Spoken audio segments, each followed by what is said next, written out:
శ్రీమాత్రే నమః. నేను మీ చెల్లా జ్యోతిర్మయి. ఓం వైబ్స్కు స్వాగతం. ఈ వీడియోలో చార్ధామ్ విశిష్టత గురించి తెలిపే ప్రయత్నం చేస్తాను. ఈ చార్ధామ్ యాత్రను 2 విధానాలుగా చేస్తారు. మొదటిది బడా చార్ధామ్ యాత్ర, రెండవది చోటా చార్ధామ్ యాత్ర. బడా చార్ధామ్ యాత్రలో నారాయణుడు ద్వారకలో నివసిస్తూ రామేశ్వరంలో స్నానమాచరించి పూరిలో ప్రసాదం ఆరగించి బద్రీనాథ్ క్షేత్రంలో తపము ఆచరిస్తారని పెద్దలు చెబుతున్నారు.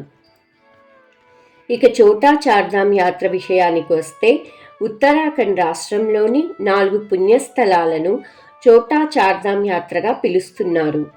ఉత్తరాఖండ్ ఇది ఉత్తర భారత రాష్ట్రం. హిందూ పుణ్యక్షేత్రాలు మరియు కైలాస పర్వతం సమీపంలో ఉన్న కారణంగా ఉత్తరాఖండ్ను దేవభూమిగా పిలుస్తారు. ఈ యాత్రలో మొదటి పుణ్యక్షేత్రం యమునోత్రితో మొదలవుతుంది. యమునోత్రిలో యమునాదేవి ఆలయం ఉంది. ఈ నగరం ఉత్తర కాశీ నుండి 129 కిలోమీటర్ల దూరంలో ఉంది. ఇక్కడే యమునా నది పుట్టిన స్థలం కనుకనే ఈ నగరాన్ని యమునోత్రిగా పిలుస్తున్నారు. ఈ ఆలయాన్ని జగద్గురు ఆదిశంకరాచార్యుల వారు నిర్మాణం చేశారని స్థల పురాణం చెబుతుంది. ఈ ఆలయమూర్తి నల్లరాతి శిల్పంగా మనకు దర్శనం ఇస్తుంది.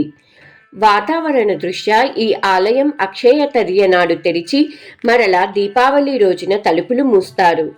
యమునా నదికి ఒక పురాణ గాథ ఉంది. సూర్యుని భార్య సంధ్యాదేవికి 3 సంతానం. వారు శనిదేవుడు, యమధర్మరాజు, యమునాదేవి. కొన్ని కారణాల వల్ల ఆ 3 దూరమవుతారు.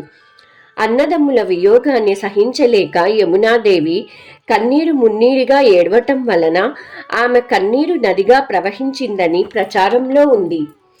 ఈ యమునోత్రి పర్వత పంక్తుల నుండి మంచు కరిగి ప్రవహిస్తుంటే పక్కనే సహజ సిద్ధమైన వేడి నీటి కోనేరు ప్రవహిస్తుంది. ఇంతటి చలువ ప్రదేశంలో కూడా ఇక్కడ వేడి నీరు ఎలా వస్తుందో నేటికీ దైవరహస్యం. దీనిని సూర్యకుండుగా పిలుస్తున్నారు. ఇక రెండవ పుణ్యస్థలం గంగోత్రి.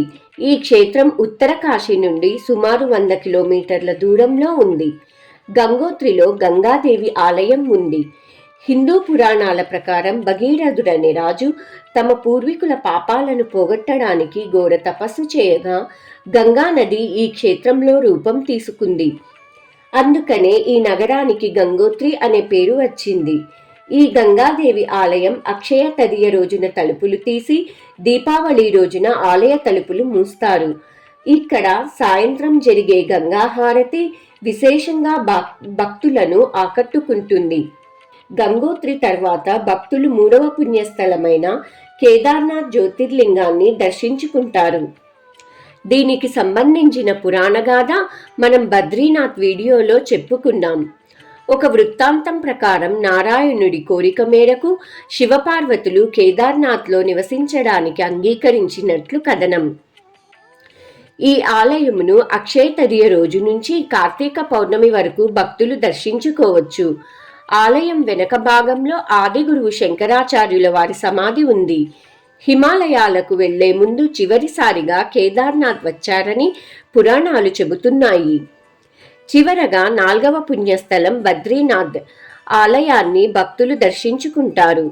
దీనికి సంబంధించిన పురాణగాథను మనం బద్రీనాథ్ వీడియోలో చెప్పుకున్నాం.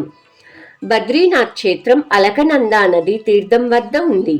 గంగా నది భూలోక వాసులను ఉద్ధరించడానికి భూమికి దిగి వచ్చే తరుణంలో శక్తివంతమైన గంగా ప్రవాహాన్ని భూమి భరించడం కష్టం కనుక 12 భాగాలుగా చీలినట్లు దానిలో అలకనందా నది ఒకటి అని పురాణాలు చెబుతున్నాయి. ఈ చోటా చార్ధామ్ యాత్రలో ఆలయాలన్నీ 6 నెలలు మాత్రమే తెరిచి ఉంచుతారు. ఆధ్యాత్మిక ప్రాధాన్యం, సహజమైన ప్రకృతి అందాలు కలిగిన ఈ చార్ధామ్ పుణ్యస్థలాలను దర్శించడం వల్ల యాత్రికులు పునీతులవుతారని మన ఆధ్యాత్మికవేత్తలు చెబుతున్నారు. ఇంతటితో చార్ధామ్ యాత్ర విశిష్టత సంపూర్ణం. సర్వే జనా సుఖినో భవంతు. ఈ వీడియోను లైక్ చేయండి, షేర్ చేయండి, కామెంట్ చేయండి, సబ్స్క్రైబ్ చేయండి. మరొక వీడియోలో మరొక విషయం గురించి తెలిపే ప్రయత్నం చేస్తాను. అందరికీ శుభం జరగాలని కోరుకుంటూ మీ చెల్లా జ్యోతిర్మయి.